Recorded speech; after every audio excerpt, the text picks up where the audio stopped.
A ciência não sabe realmente por que você sonha.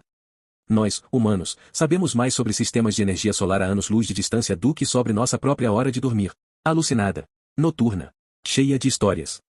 Sabemos com certeza que você, principalmente, sonha durante o sono REM, o movimento rápido dos olhos. E sabemos que o sono REM tem muito a ver com a formação de memórias. Mas por que sonhar? Qual é a conexão entre a formação de memórias e alucinações hiperrealistas como fazer piquenique com Gustavo Lima? Não há realmente nenhuma boa resposta. A ciência não sabe, de fato. Mas existem teorias. E toda teoria geralmente se enquadra em uma das duas categorias. De um lado, os que afirmam que os sonhos têm uma função primária. Do outro, os que dizem que os sonhos são um epifenômeno, ou, para quem prefere palavras mais simples, danos colaterais de outras funções primárias. Aqueles que acreditam em função primária observam que, durante o sono REM, quando conectamos pessoas com fios, percebemos que elas frequentemente experimentam emoções negativas, particularmente ansiedade. Então esses cientistas sugerem que os sonhos servem para nos preparar para ameaças. Para que possamos agir no meio da ansiedade no mundo real, afirmam que os sonhos são uma característica evolutiva. Que os primeiros humanos que sonhavam com ansiedades estavam mais preparados para enfrentar eventos reais.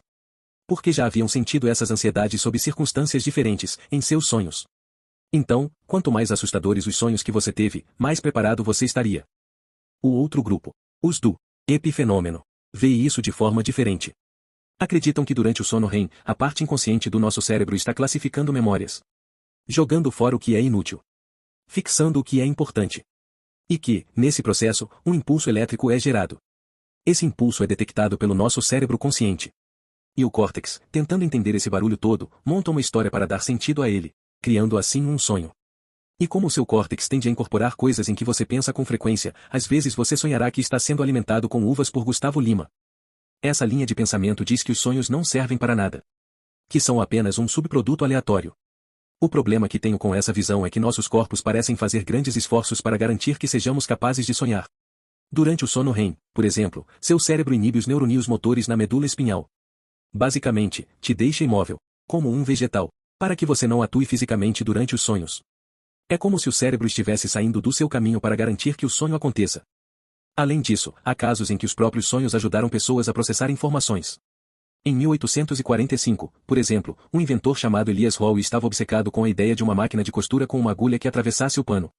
Mas ele não fazia ideia de como isso funcionaria. Uma noite, ele teve um sonho estranho.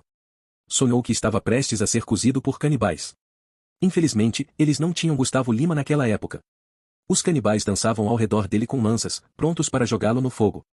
Mas ele percebeu algo estranho nas lanças, em cada uma tinha um pequeno furo perto da ponta. Ao acordar, ele não conseguia tirar da cabeça a imagem das lanças e seu movimento para cima e para baixo.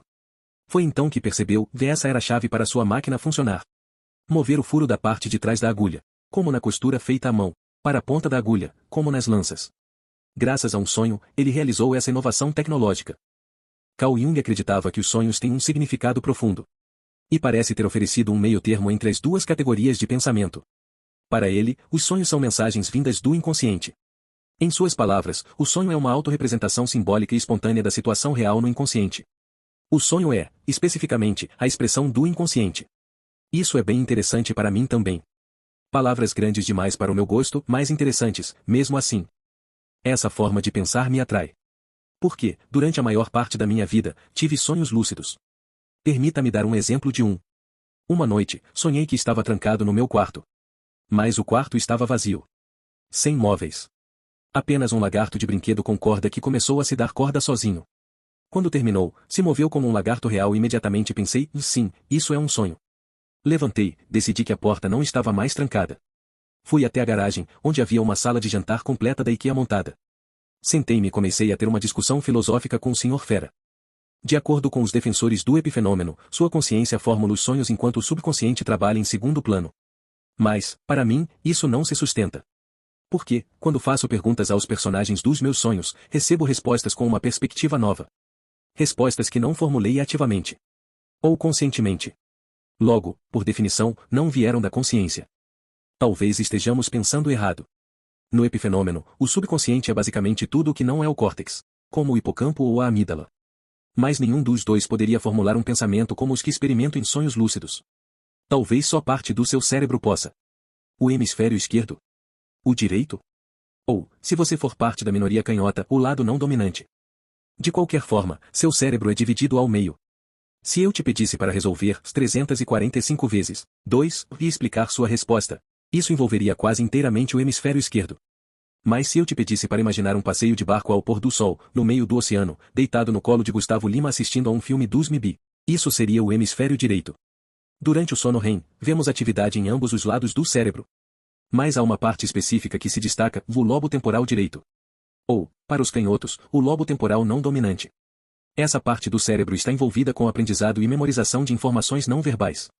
Como música, espaço, imagens visuais e a cinematografia daquele filme com Gustavo Lima. Então, sim, você está processando informações durante o sono REM. Isso parece claro. Mas minhas observações em sonhos lúcidos contradizem a ideia de que os sonhos são apenas um acidente. Talvez isso tenha algo a ver com o corpo caloso, a ponte que conecta os dois hemisférios. Mas, nesse caso, o Sr. Fera não conseguiria articular suas respostas. Como você pode ver, a ciência fica confusa. As explicações entram em colapso. Nada faz sentido. Então, talvez devêssemos nos afastar da ciência por um momento. Pensar de uma forma mais filosófica. Dar a nós mesmos a ilusão de uma resposta. Talvez os sonhos apontem um caminho desconhecido para o consciente desperto, dando sinais do que está por vir.